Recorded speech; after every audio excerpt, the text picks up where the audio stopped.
Ed, thanks so much for your time. It was a huge turnout yesterday in horrific weather, I would say, in Sydney. It looked pretty peaceful from what I could see as well, and productive.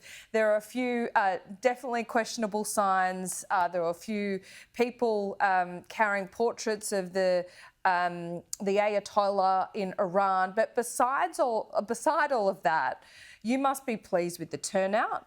But what do you hope it actually achieves?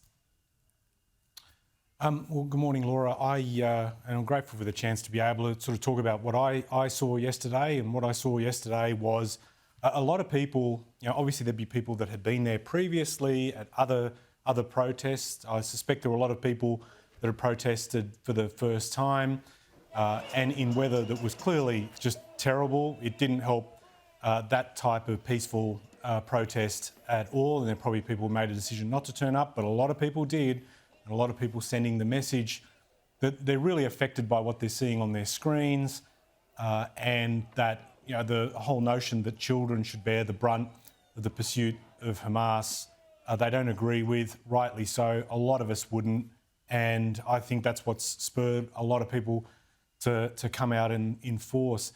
At that point, can I just say quickly the point about the signs? I'm obviously here as a Member of Parliament, not the chair of the Australian Chant Regulator Authority. When you have so many people present, you won't agree with everyone, and clearly people will pick out some things that were objectionable to other people, and I completely understand that. That's democracy. But I just think I would hate for it to detract from the images of that aerial view of the Harbour Bridge with so many people on it that just want the hostilities to end, and particularly the impact on kids. Absolutely, and that's why I pointed it out, because you always have these fringe dwellers, I might say, at some of these protests that aren't there for the right reasons. A lot of them are professional protests as well. But back to my point, Ed, what do you hope this achieves? Because a lot of people saw that protest yesterday in the middle of Sydney on our Harbour Bridge on a Jewish holy day as a little bit confronting. Some might say it was anti-Semitic, but you're going to have this spectrum of views. So what do you hope this actually achieves? No, I don't.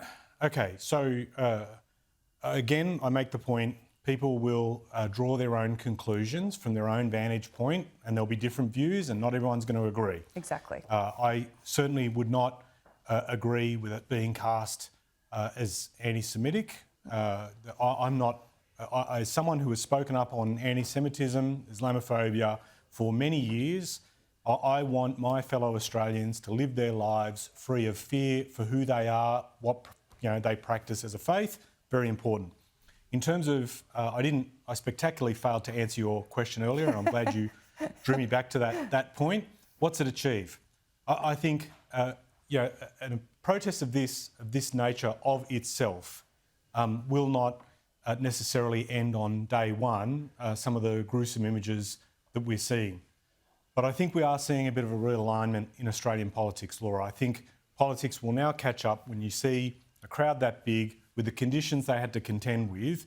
It tells you that people are really not happy with what they're seeing, and they want their governments to do something about it. So if it then encourages our government, or I think importantly, the world has seen how strongly people have come out, it's a sign to join with the international pressure to try and bring these hostilities to an end.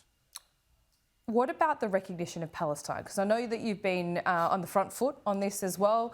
France, the UK, Canada have now done so with their own caveats there, designed to bring pressure to the end of these hostilities.